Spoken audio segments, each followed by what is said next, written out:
ನಮಸ್ಕಾರ ವೀಕ್ಷಕರೇ, ನಿಮ್ಮ ನೆಚ್ಚಿನ ಕಾರ್ಯಕ್ರಮ ಗೃಹಿಣಿ ಗೃಹಮ ಜೊತೆಗೆ ನಿಮಗೆಲ್ಲ ಆತ್ಮೀಯ ಸ್ವಾಗತ. ಈ ದಿನ ನಮ್ಮೊಂದಿಗೆ ಬಂದಿದ್ದಾರೆ ಶಾರದಾ ಹಿಲಿಯಾಣಯವರು. ಇವರು ತಮ್ಮ ಜೀವನದಲ್ಲಿ ಸಾಕಷ್ಟು ನೋವು ನಲಿವುಗಳನ್ನು ಕಂಡಂಥವರು. ಹಾಗೆಯೇ ಜೀವನದ ಸವಾಲುಗಳನ್ನೆಲ್ಲ ಎದುರಿಸಿ ಒಂದು ಹಂತದಲ್ಲಿ ಈಗ ನೆಮ್ಮದಿಯ ಜೀವನವನ್ನು ನಡೆಸ್ತಾ ಇದ್ದಾರೆ. 35 ವರ್ಷಗಳ ಕಾಲ ಅಂಗನವಾಡಿಯ ಸಹಾಯಕಿಯಾಗಿ ಕೆಲಸವನ್ನು ನಿರ್ವಹಿಸಿದವರು ಈ ದಿನ ನಮ್ಮ ಕಾರ್ಯಕ್ರಮದಲ್ಲಿ ತಮ್ಮ ಅನುಭವವನ್ನು ಹಂಚಿಕೊಳ್ಳಲಿದ್ದಾರೆ. ಶಾರದಾ ಅವರೇ, ನಮ್ಮ ಕಾರ್ಯಕ್ರಮಕ್ಕೆ ನಿಮಗೆ ಆತ್ಮೀಯ ಸ್ವಾಗತ. ನಮಸ್ತೆ. ನಿಮ್ಮ ಬಾಲ್ಯದ ನೆನಪನ್ನು ನಮ್ಮ ವೀಕ್ಷಕರೊಂದಿಗೆ ಹಂಚಿಕೊಳ್ತೀರಾ? ನಮ್ಮ ಹುಟ್ಟೂರು ನಾಗೇರ್ತಿ.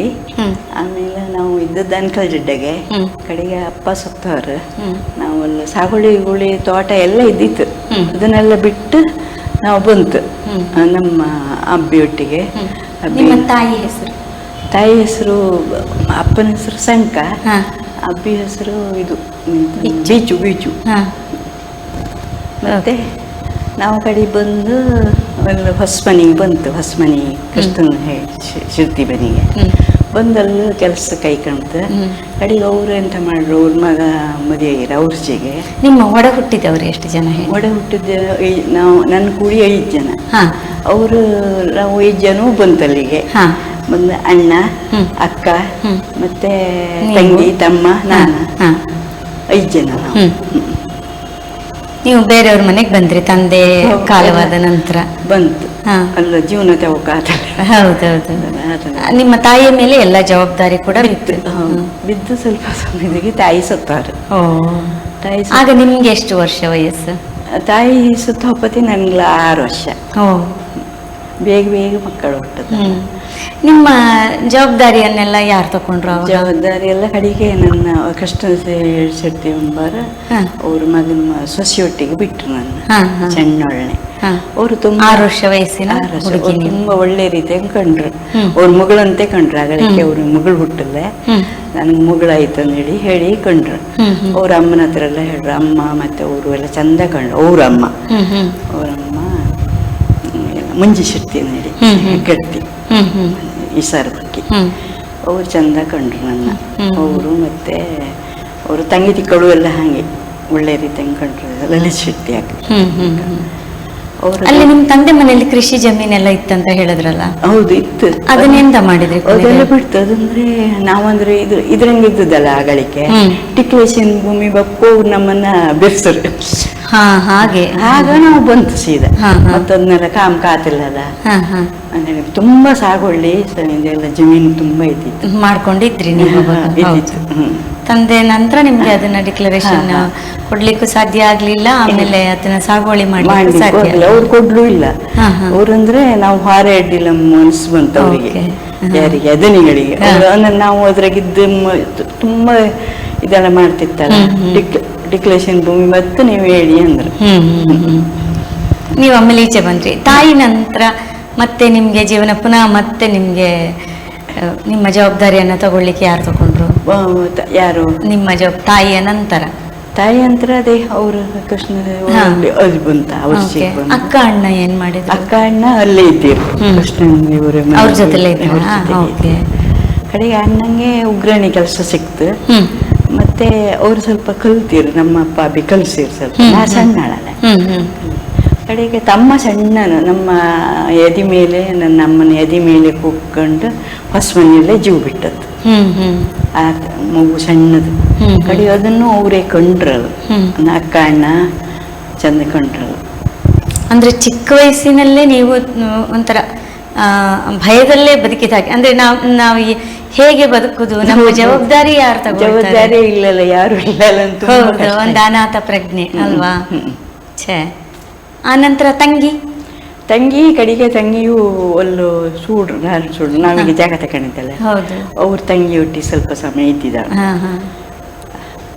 ಒಲ್ಲು ಹೋದ. ಅಂದ್ರೆ ನಿಮ್ ತಾಯಿ ಇರುವಾಗ್ಲೇ ತಂಗಿನ ಕಳಿಸಿಕೊಟ್ಟ? ಹೌದು, ತಾಯಿಯೇ ಕಳ್ಸೋದು. ಅವರು ಒಂದೇ ಅವರು ಅವ್ರ ಹೆಸರು ಬಾಬಿ ಶೆಟ್ಟಿ ಅಂತ, ಸರೋಜಿನಿ ಶೆಟ್ಟಿ ಅಂತ ಇತ್ತಪ್ಪ. ಅವರೊಟ್ಟಿಗೆ ಕಳ್ಸರು ಮೈಸೂರಿಗೆ. ಅಲ್ಲಿದ್ದಾಳೆ. ಕಡೆಗೆ ಬಂದಾಳ. ಬಂದ ಕಡೆಗೆ ಈಗ ಅಣ್ಣ ಅಕ್ಕಂಗೆ ಮದುವೆ ಆಯ್ತು. ನಾನು ಆ ವರ್ಷಕ್ಕೆ ಇದ್ದಿದ್ದೆ 18 ವರ್ಷ. ಕಡೆಗೆ 6 ವರ್ಷಕ್ಕೆ ನೀವು ಅಲ್ಲಿ ಹೋಗಿದ್ದ? 6 ವರ್ಷಕ್ಕೆ ಹೋಯ್ದಿ ನಾನು. ಹಾ, ಮತ್ತೆ 18 ವರ್ಷ ಆಮೇಲೆ ಅಲ್ಲಿ- ಮಕ್ಕಳೆಲ್ಲ ಅವ್ರ ಮಕ್ಕಳೆಲ್ಲ ಹುಟ್ಟಲ್ಲ, ಇಬ್ರು ಮಾತ್ರ, ವಿನಯ ವಿಜಯ್ ಎಂಬರು ಮಾತ್ರ ಹುಟ್ಟಿರು. ಕಡೆಗೆ ನಾನು ಅಲ್ಲೇ ಇದ್ದೆ. ಕಡೆಗೆ ಅದು ನಾನು ಹೋಗಿ ಸ್ವಲ್ಪ ಸಮಯ ನಾವು ಆದ್ಮೇಲೆ 1-2 ವರ್ಷದ ಮೇಲೆ ವೀಣಾ ಅವ್ರ ಮಗಳು ಹುಟ್ಟದ. ಅಷ್ಟೊತ್ತರಿ ಹುಟ್ಟಲ್ಲ ಅವ್ರು ನನಗೆ ಮಗಳೇ ಅಂದೇಳಿ ಮಗಳಂದೇ ಕರೋದು, ನಾನು ಅಮ್ಮ ಅಂದೇ ಕರೋದು. ಅಂತ ತಾಯಿ ಪ್ರೀತಿ ಕಳ್ಕೊಂಡ್ರು ಕೂಡ ಅವ್ರು ನಿಮ್ಗೆ ನೀಡಿದ್ರು. ಅವರು ತುಂಬಾ ನನ್ನ ಪ್ರೀತಿ ಕಂಡಿರು. ಓಕೆ. ಆಮೇಲೆ ನಿಮ್ಗೆ ಮದ್ವೆ ಎಲ್ಲ ಮಾಡಿದ್ಯಾರು? ಮದ್ವೆ ಕಡೆಗೆ ನಾನು ಅಂದ್ರೆ ಅಲ್ಲಿ ಬಿಟ್ಟು ಬಂದ್ನಲ್ಲ ವರ್ಷಗೆ, ಬಿಟ್ಟು ಬಂದ್ರ ಕೂಡಲೇ ಅವ್ರಿಗೆ ಒಂಥರ ಬೇಜಾರು ಆಯ್ತು, ಬಿಟ್ಟು ಬಂದಾಳಂದೇಳಿ. ನಾನು ಬಾಲವಾಡಿ ಕೆಲಸ ಮಾಡಿದೆ. ಅಂಗನವಾಡಿ ಸಹಾಯಕಿಯಾಗಿ ಬಾಲವಾಡಿ ಅಣ್ಣ ಮನೆಯಂಗು ಐಕಣಕ ಅವ್ರು ಇಬ್ರು ಮದುವೆ ಐತಲ್ಲ, ಈ ಮನೆಯಂಗ ಐಕೋ ಇದ್ ಮಾಡ್ಕೊಂಡ್ರೆ ತಮ್ಮ ಪರೂರಿಗೆ ಹೋದ. ಕಡೆಗೆ ದೊಡ್ಡ ನಾನ ಪರೂರಿಗೆ ಹೋದ. ಕಡೆಗೆ ತಮ್ಮ ಸ್ವಲ್ಪ ದುಡ್ಡೆಲ್ಲ ತಂದು ಮದುವೆ ಮಾಡ್ದ. ತಮ್ಮ ಮತ್ತೆ ಅಕ್ಕ ಬಾವ ಅಣ್ಣ ಎಲ್ಲರೂ ಸೇರಿ ಮದುವೆ ಮಾಡ್ರು. ಹುಡುಗ ಮದುವೆ ಆಗಿ ನೀವು ಎಲ್ಲಿಗೆ ನಿಮ್ಮನ್ನ ಮದುವೆ ಮಾಡಿ ಕೊಟ್ಟದ್ದು? ಸೂರಲ್ಲಿಗೆ. ಅಲ್ಲಿ ನಿಮ್ಮ ಯಜಮಾನ್ರು ಏನ್ ಮಾಡ್ತಾ ಇದ್ರು? ಅಲ್ಲ ಕೆಲಸ ಅಲ್ಲ, ಅವ್ರು ತುಂಬಾ ಸಾಗುವಳಿ ಎಲ್ಲ ಇತ್ತು ಅವರಿಗೆಲ್ಲ, ಅದೆಲ್ಲ ಮಾಡ್ತಿದ್ದರು. ಅತ್ತೆ ಮಾವ?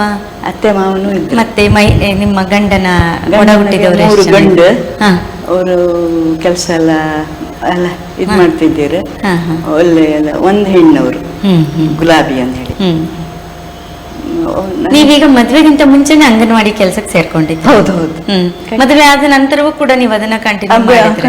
ನಾನು ಹಿರಿಯಣ್ಣನಾಗ ಯಾರು ಇರ್ಕಲ್ದ ಒಂದ ಅಣ್ಣ ಬಿಡು ಬೇಡ ಕೆಲಸ ಅಲ್ಲೇ ಇರು ಅಂದೇಳಿ ಅಲ್ಲೇ ಮನೆ ಮಾಡ್ಕೊಂಡು ಬಾಡಿಗೆ ಮನೆಯಲ್ಲಿ ಕಡೆ ಅದೇ ಒಬ್ಬರ ಮನೆಗೆ.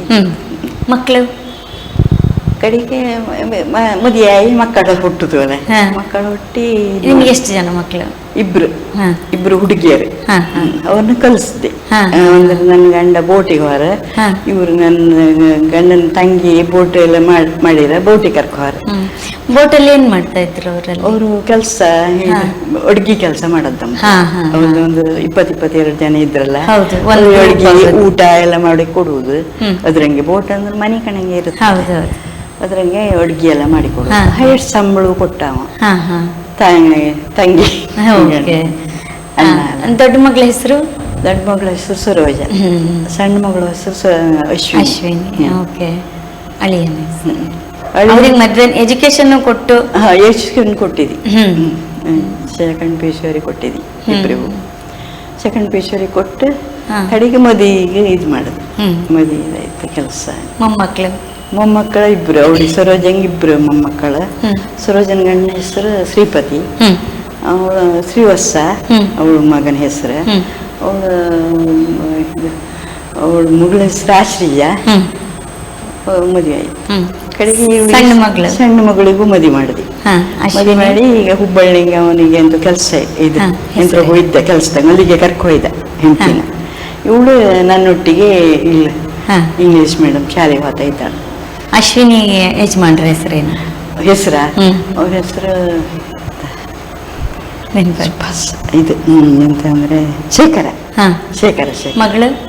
ಮಗಳು ಅಶ್ವಿನಿ ಅಲ್ಲ, ಅಶ್ವಿನಿ ಮಗಳ ಹೆಸರು ಒಂದೇ ಮಗು. ಒಟ್ಟಿನಲ್ಲಿ 2 ಹೆಣ್ಮಕ್ಳನ್ನ ನೀವು ದಡ ಸೇರಿಸಿದ್ರಿ. ಅವರ ವ್ಯವಸ್ಥೆ ಅಂದ್ರೆ ನಿಮ್ಮ ಜೀವನದಲ್ಲಿ ಅನುಭವಿಸಿದಂತ ನೋವು ನಿಮ್ಮ ಮಕ್ಕಳಿಗೆ ಬರಬಾರ್ದಂತ ತುಂಬಾ ಜಾಗ್ರತೆ ವಹಿಸಿದ್ರಿ. ಕಡಿಮೆ ಇದು ಮಾಡಿ ನನ್ ಗಂಡ ಬೋಟಿಗೆ ಹೋದ 20ಗೆ ಜಾಗ ತಕ್ಕೊಂಡು ಮನೆ ಮಾಡಿ ಬಾಮಿ ಮಾಡಿ ಸ್ವಲ್ಪ ಸಸಿ ಹಾಕಿ ತೆಂಗಿನ ಸಸಿ ಹಾಕಿ ಎಲ್ಲ ಮಾಡುದು. ನನ್ ಗಂಡ ದುಡ್ಡು ಕೊಟ್ಟದ್ರೆ ತುಂಬಾ ಮಾಡ್ಸದ್ ನಾನೇ, ದುಡ್ಡೆಲ್ಲ ಅವರೇ ಕೊಟ್ರು. ಆದ್ರೂ ನಿಮ್ಮ ಜೀವನದಲ್ಲಿ ನೀವು ತಂದೆಯನ್ನ ಕಳ್ಕೊಂಡು ತಾಯಿಯನ್ನ ಕಳ್ಕೊಂಡು ಬೇರೆಯವ್ರ ಮನೆಯಲ್ಲಿ ಕೆಲಸವನ್ನ 6 ವರ್ಷಕ್ಕೆ, ಈಗ 6 ವರ್ಷದ ಮಕ್ಕಳಿಗೆ ಏನಂದ್ರೆ ಏನು ಗೊತ್ತಿಲ್ಲ. ಹೌದು, ಅಂತ ಸಂದರ್ಭದಲ್ಲೂ ಕೂಡ ನೀವು ಬೇರೆಯವ್ರ ಮನೆ ಕೆಲ್ಸಕ್ಕೆ ಹೋಗಿ ನಿಮ್ಮ ಜೀವನವನ್ನ ಸಾಗಿಸ್ಕೊಂಡು ಮತ್ತೆ ನೀವು ಮದುವೆಯಾಗಿ ನಿಮ್ಮ ಹೆತ್ತ ಮಕ್ಕಳಿಗೆ ಅವರಿಗೆ ಯಾವುದೇ ಒಂದು ನೋವು ತಾಪ ಕಷ್ಟದ ತೊಂದರೆ ತಾಪತ್ರೆ ಬರ್ದಿದ್ದ ಹಾಗೆ ತುಂಬಾ ಚೆನ್ನಾಗಿ ಬೆಳೆಸಿ ಅವರನ್ನು ಕೂಡ ಒಂದು ದಡತೆ ಸೇರಿಸಿದ್ದೀರಿ. ಓಕೆ. ನೀವು ಅಂಗನವಾಡಿ ಶಿಕ್ಷಕಿಯಾಗಿ ಸಹಾಯಕಿಯಾಗಿ ಕೆಲಸ ಮಾಡುವಾಗ ನಿಮ್ಗೆ ಸಂಬಳ ಎಷ್ಟಿತ್ತು? 50 ರೂಪಾಯಿ. 50 ರೂಪಾಯಿ. ಓಕೆ. ಕಡಿ ಸ್ವಲ್ಪ ಸ್ವಲ್ಪ ಸ್ವಲ್ಪ ಸ್ವಲ್ಪ ಏರ್ತಾ ಹೋಯ್ತು. ನಾನು 35 ವರ್ಷ ಕೆಲಸ ಮಾಡಿದ್ದೀನಿ. ಮಾಡಿದ್ದೀನಿ. ಹೌದು, 35 ವರ್ಷ ಕೆಲಸ ಮಾಡಿದ್ದೀನಿ. ಸುದೀರ್ಘ 35 ವರ್ಷಗಳ ಕಾಲ ಕೆಲಸ ಅಲ್ಲೂ ಹಾಗೆ, ಮಕ್ಕಳು ಹಾಗೆ ಅಷ್ಟು ಆಸೆ ಪ್ರೀತಿಗೆ ನನ್ನ ಕಂಡಿದ್ದು. ನಾನು ಟ್ರೈನಿಂಗ್ ಎಲ್ಲ ಹೋಗ್ತಾ ಇದ್ನಲ್ಲ, ಅಯ್ಯೋ ನೀವೇಗಳಿಗೆ ಬತ್ರಿ ಬೇಗಳಿಗೆ ಬತ್ರಿ ಅಂತ ಆಗ್ತದವು ಅಷ್ಟು ಆಸೆ ನಾನಂದ್ರೆ. ಮತ್ತೆ ಅವನಂದ್ರೆ ಅಷ್ಟು ಇದ್ರಂಗೆ ನಮ್ಮ ಮಕ್ಕಳ ಹಂಗೆ ಕಂಡಿದ್ದೀವಿ. ಹೌದು. ಅಂದ್ರೆ ಆರಂಭದಲ್ಲಿ ಮಕ್ಕಳು ಇದಕ್ಕೆ ಅಂಗನವಾಡಿಗೆ ಬರ್ಬೇಕಾದ್ರೆ ಅಪ್ಪ ಅಮ್ಮನ ಬಿಟ್ಟಿರ್ಲಿಕ್ಕೆ ಸ್ವಲ್ಪ ಕಷ್ಟ ಅಲ್ಲ, ಮನೆ ಬಿಟ್ಟು ಅಭ್ಯಾಸ ಇರುದಿಲ್ಲ. ತುಂಬಾ ಅಂದ್ರೆ ಅಲ್ಲೆಲ್ಲ ಶಾಲೆ ಇಲ್ಲಲ್ಲ, ತುಂಬಾ ಹೆಸ್ಕೊಂಡ್ ಬದಿದೆಲ್ಲ ಮಕ್ಕಳು ಬತ್ತೋ ಇಲ್ಲಿಗೆ ಹಿರಿಯಣಕ್ಕೆ ಬಂದು ಅಷ್ಟು ಆಸೆ. ಈಗ ನಂಗ ಅವ್ದು ಬರ್ತಾ ಇಪ್ಪದಿಲ್ಲ, ಅವೇ ಬಂದು ನನ್ನ ಮಾತಾಡ್ಸ್ತು. ಬೇರೆ ಬದಿಗೆಲ್ಲ ಹೋಗಿ ಬತ್ತವಲ್ಲ, ಕೆಲ್ಸ ಎಲ್ಲ ಮಾಡಿ ಬತ್ತವಲ್ಲ, ಅಷ್ಟು ಖುಷಿ. ನೀವು ನಮ್ಗೆ ಎಷ್ಟು ನೀರು ಇದೆಲ್ಲ ಕೊಟ್ಟಿರಿ, ಚಂದ ಕಂಡಿರಿ ಅಂತ ಆಸೆ ಇಂಕ ಅಂತ ನನ್ನ. ಅಂದ್ರೆ ಮಕ್ಕಳಾಗಿರುವಾಗ ಅವರಿಗೆ ಅಮ್ಮನೇ ಬೇಕು, ಮನೆಗೆ ಮನೆಯವರು ಅಮ್ಮ ಎಲ್ಲ ಹಾಗೆ ಅಷ್ಟು ಖುಷಿ. ನಾನಂದ್ರೆ ಎಲ್ಲ ಸಿಕ್ಕು ಮಾತಾಡಲ್ಲ ಖುಷಿ. ಮತ್ತೆ ಒಳ್ಳೆ ಇದು. ಮತ್ತೆ ಟ್ರೈನಿಂಗಿಗೆಲ್ಲ ಹೋಗ್ತಲ್ಲ, ಟ್ರೈನಿಂಗಿಗೆಲ್ಲ ಹಾಕ್ತಾ ಇದ್ರು. ಫಸ್ಟ್ ಮಂಗಳೂರಿಗೆ ಹಾಕದ್ದು, ಫಸ್ಟ್ ಇಂದ ಅದು 15 ದಿವಸ ಹಾಕಿದ್ರು. ಇದು ಒಂದೇ ವಾರ ಮಣಿಪಾಲ್ದಂಗೆ. ಅಲ್ಲಿ ಏನ್ ಹೇಳಿಕೊಡ್ತಾರೆ? ಅಲ್ಲಿ ಮಕ್ಕಳ ಬಗ್ಗೆ ಎಲ್ಲ ಅವ್ನ ಹಂಗಾಣಿ ಹಿಂಗಾಣಿ ಅಂತೇಳಿ ಎಲ್ಲ ಹೇಳ್ತಾರೆ.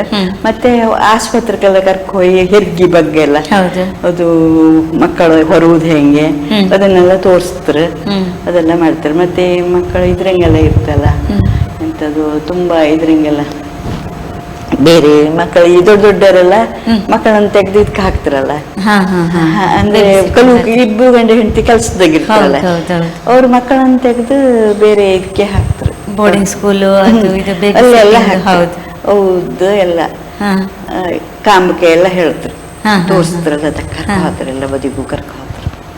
ಈಗ ಮಕ್ಕಳನ್ನ ನಿಮ್ಗೆ ಟ್ರೈನಿಂಗ್ ಕೊಡುವಾಗ ಮಕ್ಕಳು ಯಾವ ತರ ಸ್ವಚ್ಛತೆಯಲ್ಲಿ ಇರ್ಬೇಕು ಅಂತ ತಾಯಂದ್ರಿಗೆ ಹೇಳ್ಕೊಡ್ಲಿಕ್ಕೆ ಅದನ್ನು ಹೇಳಿಕೊಡ್ಬೋದು. ಬಟ್ಲೆಲ್ಲ ನಾವು ಅಂದ್ರೆ ಹೆಲ್ಪರ್ ಕೆಲಸ ಮಾಡೋದಲ್ಲ, ಬಟ್ಲೆಲ್ಲ ಬಿಸಿನೀರಿಗೆ ತೊಳಸಿ ಹಾಕಿನಿ ಕೊಡಿನಿ. ಅವರ ಆರೋಗ್ಯದ ಬಗ್ಗೆ ಹೇಳುದು. ಹೌದು ಹೆಲ್ಪ್ ಅಲ್ಲ ಮಾಲೋಡಿದ ಆರೋಗ್ಯದೆ. 50 ರೂಪಾಯಿ ಹಿಂಗ್ ಕೆಲಸ ಮಾಡ್ದಿ ಫಸ್ಟ್, ಸ್ವಲ್ಪ ಹೆಚ್ಚಾಯ್ತು. ಮತ್ತೆ ಆಗಳಿಗೆ 12ವರೆಗೆ ಮಾತ್ರ ಅಲ್ಲ, ನಾನ್ ಮತ್ತೆ ಬೇರೆ ಕೆಲ್ಸ ಸ್ವಲ್ಪ ಮಾಡ್ತಿದ್ದಿ. ಅಂದ್ರೆ ಐಕಲ್ಲ ಮಕ್ಕಳಿಗೆಲ್ಲ ಜೀವನ ಕೈಕಲ್ಲ, ಬೇರೆ ಕೆಲಸ ಹೆರ್ ಕೆಲ್ಸಕ್ಕೆಲ್ಲ ಸಾಯಂಕಾಲ ಅಗಿಯೋದಿಕ್ಕೆ ಬರ್ತದೆ. 12ವರೆಗೆ ಮಾತ್ರ ಆಗಳಿಕೆ ಅಗಿಯೋದಿಕ್ಕೆ ಬಂದು ಮತ್ತೆ ನಟ್ಟಿ ಅದೆಲ್ಲ ಕೊಯ್ಲಿಗೆ ಆ ಕೆಲಸಗಳನ್ನೆಲ್ಲ ಮಾಡಿದ್ವಿ ಎಲ್ಲ ಮಾಡಿದ್ವಿ, ಎಲ್ಲವೂ ಅನುಭವಿಸಿದ್ವಿ. ಇದು ಸುಖ ಜೀವನ ಅಂದ್ರೆ ಅವ್ರ ಸಿಗೋಡ್ಡಿಲ್ಲ, ಒಳ್ಳೆ ರೀತಿ ಕಂಡಿರು. ಅವರು ನನ್ನ ಮಗಳೇ ಎಂಬುದವ್ರು. ಮಕ್ಕಳೆಲ್ಲ ಯಾರ ಅಂತ ಹೇಳ್ರು, ಅವ್ರ ಗಂಡ ಎಲ್ಲ ಒಂಚೂರು ಆಗಿತ್ತು. ಹೇಳ್ರು ಗಂಡ ಎಲ್ಲ ಹೇಳ್ರು ಅವ್ರಿಗೆ ಒಂಥರ ಬೇಜಾರಪ್ಪ. ಮಗಳೇ ನಾವು ಮಕ್ಕಳ ಹಂಗೆ ಕಾಣಕ ನಮ್ಗೆ ದೇವ್ರು ಒಳ್ಳೇದ್ ಮಾಡ್ತಾ ಮತ್ತೆ ಸತ್ಯವೇ ಹೇಳ್ಕ ಅಂದವ್ರು. ನನ್ನ ಹತ್ರ ಸಹ ಸುಳ್ಳೆಲ್ಲ ಹೇಳಕ್ಕಾಗ ಸತ್ಯ ಹೇಳಕ್ ಮಗ ನಮ್ಗೆ ದೇವ್ರು ಒಳ್ಳೇದ್ ಮಾಡ್ತಾ ಅಂದವ್ರು. ಅಂದ್ರೆ ಅವ್ರು ನಿಮ್ಗೆ ಅಷ್ಟು ಒಳ್ಳೆ ಒಂದು ಸಂಸ್ಕೃತಿ ಕೊಟ್ಟಿದ್ರು. ಒಳ್ಳೆ ರೀತಿಗೆ ಒಂದು ಬೇರೆ ಯಾವ್ದು ಒಂದು ಇದಿಪ್ಪದಿಲ್ಲ, ಇದಕ್ಕೆ ಅಷ್ಟು ಆಸೆ ಪ್ರೀತಿ ಕಂಡಿರು. ನೀವು ಶಿಕ್ಷಕಿಯಾಗಿ ಕೆಲಸ ಮಾಡೋದಕ್ಕೆ ನಿಮ್ಮ ಮದ್ವೆ ಆದ್ಮೇಲೆ ಯಜಮಾನ್ರು ಒಪ್ಪಿದ್ರಲ್ಲಿ ಸಹಾಯಕ್ಕಿಯಾಗಿ? ಒಪ್ರು ಅವ್ರು ಅಡ್ಡಿಲ್ಲ ಅಂದ್ರು. ಮತ್ತೆ ಅವ್ರ ತಂಗಿಯೂ ಸಹ ಅಡ್ಡಿಲ್ಲ, ಅವರು ಇದ್ರಂಗ ಅವ್ರು ಇರ್ಲಿ ಅಂತ ಹೇಳಿ. ತಂಗಿ ತುಂಬಾ ಒಳ್ಳೆಯವಳು, ಅವ್ರ ತಂಗಿ ಅಡ್ಡಿಲ್ಲ, ಅವ್ರು ಇದ್ರಂಗ ಇರ್ಲಿ, ಅವ್ರ ಜವಾಬ್ದಾರಿ ವಹಿಸಿ ಮತ್ತೆ ಮನೆಯಂಗೂ ಯಾರಿಲ್ಲ ಅಲ್ಲ ಅಂದ್ರು. ಕಡೆಗೆ ಜಾಗ ಈಗೆಲ್ಲ ತಕ್ಕಂಕಲ್ಲ ಸ್ವಲ್ಪ ಇದು ಮಾಡ್ದ ಅವನು, ಅವಳ ತಂಗಿ ಗಂಡ. ಅವಳು ತಂಗಿ ಹೇಳದ್ ಅವ್ರು ಇರ್ಲಿ ಅಂತ ಹೇಳಿ ಸ್ವಲ್ಪ ಅಂದ್ರೆ ಅವ್ರಿಗೆ ಅಷ್ಟೊಂದು ಇದೆಲ್ಲ ಅಷ್ಟು ಗಟ್ಟಿಗಿರಲ್ಲ ಅವರು. ದುಡ್ಡು ಆಮೇಲೆ ನೀವು ನಿಮ್ಮ ಈಗ 2 ಮಕ್ಕಳಿಗೂ ಕೂಡ ಮದುವೆ ಮಾಡಿದ್ದೀರಲ್ಲ, ಹೌದು, ಅವರಿಬ್ಬರಿಗೂ ಕೂಡ ಒಂದು ನೆಲೆ ಅಂತ ಕಾಣಿಸಿದ್ದೀರಿ. ಹೌದೌದು. ಮದುವೆ ಮಾಡೋಕೆ ನನ್ನ ಅಕ್ಕನ ಮಕ್ಕಳು ಎಲ್ಲರೂ ತಂಗಿ ಮಕ್ಕಳು ತುಂಬಾ ಸಹಾಯ ಮಾಡಿದ್ರು. ಅವರಿಬ್ಬರಿಗೂ ಕೂಡ ಮನೆ ಕಟ್ಸಿ ಕೊಟ್ಟಿದ್ದೀರಿ ಅಲ್ವಾ? ಹೌದು. ನಿಜವಾಗ್ಲೂ ತಾಯಿಯಾಗಿ ಅವರಿಗೊಂದು ಸೂರು ಅಂತ ಈಗ ಹೇಳ್ತಾರಲ್ಲ, ನೆತ್ತಿ ಮೇಲೆ ಒಂದು ಸೂರು, ಅದನ್ನ ಇಬ್ಬರಿಗೂ ಕೂಡ ಮಾಡಿ. ನಂಗೆ ಕಷ್ಟ ಸಿಕ್ಕಿದಲ್ಲ, ನಂಗಂತೂ ಮಕ್ಕಳನ್ನು ಏನೂ ಒಂದು ಕೆಟ್ಟ ಒಳ್ಳೆ ರೀತಿಯಾಗಿದ್ರು ಸಾಕಂತೂ ಅಮ್ಮನವ್ರ ಹತ್ರ ಬೇಡ್ಕಂತಿದ್ದೀವಿ. ದೇವ್ರ ಮೇಲೆ ಭಕ್ತಿ ಜಾಸ್ತಿ ಅಂತ ನಾನು ನೋಡಿದ್ದೇನೆ. ಅವಾಗ ಎಲ್ಲಾ ದೇವಸ್ಥಾನಕ್ಕೂ ಹೋಗಿ ಬರ್ತಾ ಇರ್ತೀರಿ, ಸಂಕಷ್ಟ ಹರಕ್ಕೆ ಗಣಪತಿಗೆ. ಮತ್ತೆ ತುಂಬಾ ನಮ್ಮ ಮಾರಿಕಮ್ಮನ್ನ ತುಂಬಾ ನಂಬಿದಿ. ಅವಳಿಂದವೇ ನಾವು ಒಳ್ಳೇದಾದ್ದನ್ನು ಹೇಳುದು ನಾನು ಎಲ್ಲರ ಹತ್ರ, ನಮ್ಮ ಮಕ್ಕಳ ಹತ್ರ. ಅವಳದಲ್ಲಿ ಹೋಯ್ನಿ, ಅವಳ ಹತ್ರ ಅವಳು ಚಾಕ್ರಿ ಮಾಡಿ ಅವಳು ನಂಬಿ ನಾನು ಇದ್ ಮಾಡೋದಕ್ಕೂ ಬಾಮಿ ನೀರು ಗೀರು ಎಲ್ಲ ಬಂದಿತ್ತು. ನೀರು ಸಹ ಕೊಟ್ಟಿದ್ನಲ್ಲ ಅದಕ್ಕೆ ಮನೆ ಅದ್ರ ಕೆಲಸ ಮಾಡೋಕೆಲ್ಲ. ಮತ್ತೆ ನೀರೆಲ್ಲ ಅಷ್ಟು ನೀರಿಲ್ಲಲ್ಲ ನಮ್ಮ ಬಾಮಿ ಒಳ್ಳೆ ನೀರು ದೇವ್ರ ಕೆಲಸ ಮಾಡೋಕೆ ಅವಳೇ ಕೊಟ್ಟದ, ಅಮ್ಮನೇ ಕೊಟ್ಟದ್ದು ಮಾರಿಕಮ್ಮನೇ ಅಂತ ಹೇಳೋದು. ತುಂಬಾ ಆಸೆ ನಂಗೆ ಮಾರಿಕಮ್ಮ ಅಂದ್ರೆ. ಬೆಳಿಗ್ಗೆ ಅವಳ ಮುಖ ಕಾಣಿದ್ರೆ ಸಮಾತಲ್ಲ, ಇವತ್ತೇ ಕಾಣಲಿಲ್ಲ ಬನ್ನಿ. ಅವಳ ಮುಖ ಕಂಡು ಬರ್ಕ ನಂಗೆ ಎಂತ ಕೆಲಸ ಮಾಡುವುದು ಅವರು. ನಿಮ್ಮ ಹೆಣ್ಮಕ್ಳು ಈಗ ನಿಮ್ಮ ಒಂದು ಈ ಸಾಧನೆಯ ಜೀವನದ ಬಗ್ಗೆ ಹೇಗೆ, ಯಾವ ರೀತಿ ಹೆಮ್ಮೆ ಪಡ್ತಾರೆ ಅವರು? ಇಬ್ರು ಹೆಣ್ಮಕ್ಳು, ನೀವು ಒಂದು ನಡೆದು ಬಂದ ದಾರಿ ಉಂಟಲ್ಲ, ಚಿಕ್ಕಲ್ಲಿಂದ ಕಷ್ಟಪಟ್ಟು, ಅದ್ರ ಬಗ್ಗೆ ಅವ್ರು ಏನ್ ಅಭಿಪ್ರಾಯ ಪಡ್ತಾರೆ? ಅವರು ಸಹ ಅಮ್ಮ ನನ್ನಮ್ಮ ತುಂಬಾ ಕಷ್ಟಪಟ್ಟಿದ್ದಾಳಲ್ಲ, ಇದ್ ಮಾಡಕ್ ಅವಳನ್ನು ಒಳ್ಳೆ ರೀತಿ ಕಾಣ್ಕಂದೇಳಿ ಈಗ ಇಬ್ರು ಸಹ ಹೇಳ್ತಾರೆ. ಮತ್ತೆ ಅವಳಿದಕ್ಕೆ ಅವಳು ಅಡ್ಡಿಲ್ಲ, ಇಬ್ರು ಈಗ ಅಡ್ಡಿಲ್ಲ, ಒಳ್ಳೆ ಇದಿತ್ತು ಅವ್ರಿಗೆ, ಅಭಿಪ್ರಾಯ ಇತ್ತು ನನ್ನ ಮೇಲೆ. ಅಂದ್ರೆ ಇಷ್ಟು ಕಷ್ಟ ಬಿಟ್ಟು ಮಾಡಿರೋದು ಯಾರು ಮಾಡೋರಿಲ್ಲೇ ಅಂದೇಳಿ ತುಂಬಾ ಅಭಿಪ್ರಾಯ ಇತ್ತು.